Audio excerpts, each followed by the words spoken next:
There may be instances where you wish to use a Zoom cloud recording as teaching materials in one of your courses. In these cases, we recommend uploading this content to Panopto. Important: cloud recordings that contain students' personally identifiable information cannot be used as teaching materials in future courses.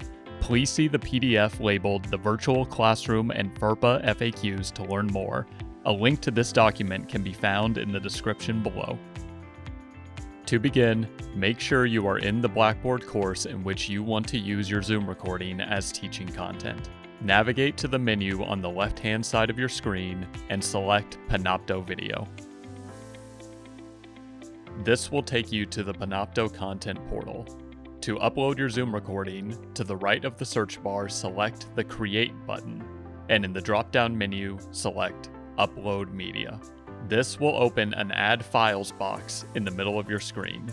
We are going to click inside the gray box. My Zoom recording is located in my Downloads folder, so I will select that. Now I'm going to select my Zoom test file, and to upload to Panopto, I will navigate to the bottom of the box and select Open. Once the upload is complete, Panopto will automatically begin processing your file. I will click the X in the top corner to close this box, and as we can see, my Zoom recording is now uploaded to Panopto and ready to use as teaching content. Email us at instructionaltech@csuohio.edu or visit our virtual Zoom help meeting Monday through Friday, 8:30 to 5 at https://csuohio.edu/Zoom help.